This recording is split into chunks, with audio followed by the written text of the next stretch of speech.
Testing. Good evening, ladies and gentlemen, and welcome to the fourth episode of Fortress of Solitude. I'm going to start tonight by telling you a little story about a movie I once saw about 15 years ago on late-night television.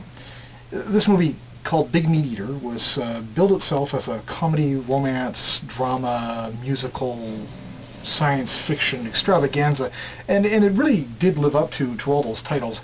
It's sometimes regarded as the Canadian version of Rocky Horror Picture Show. It lives up to that title as well, because it's like Rocky Horror Picture Show. It's completely insane, but also completely devoid of sex and very polite and clean. One of the most notable things about the movie, aside from the insane plot, which involved a butcher developing a super energetic element known as Balonium, of the scrap meat, which was used to power a car, which is used to stop an alien invasion, was the character of the butcher's assistant, who was the villain of the piece, named Abdullah. Abdullah was played by a gentleman known as Clarence Horatio, or more commonly known as Big Miller. Big Miller was an Alberta jazz man.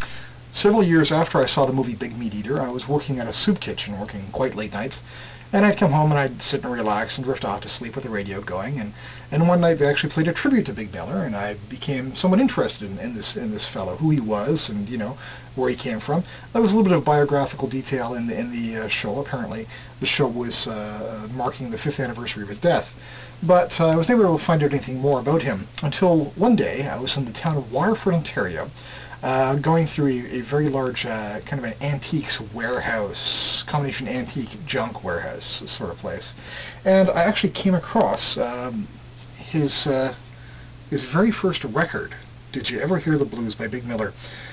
Laden with my new possession, I hurried home, switched on the turntable, carefully slid the record from the sleeve, and started to lower it onto the turntable, only to discover that the record was broken. In the immortal words of Jelly Roll Morton, "Hello, Central, get me Dr. Jazz," because I had a broken record. Now, I've searched the internet for some information about this subject, and there is surprisingly little on the topic of repairing broken LPs. I suspect, as a matter of fact, that it is, if not impossible, certainly inadvisable. But what have I got to lose? Tonight, I'm going to crazy glue this record back together, and we, ladies and gentlemen, here on the Fortress of Solitude are hopefully once again going to hear the dulcet tones and avuncular voice of Big Clarence Miller.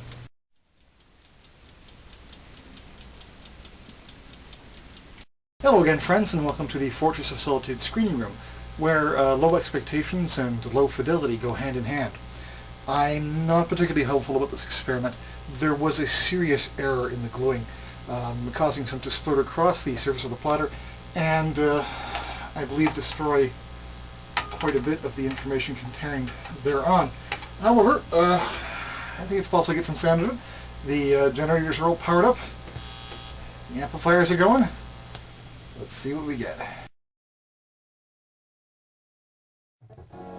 Little bird, walking the small little chirpy bird. I'm sorry, friends. Chirping, chirping, wow. This experiment was almost entirely a failure. But at least we got to hear his voice again. So long, Big Miller. So long, Abdullah. And so long till next week on the Fortress of Solitude.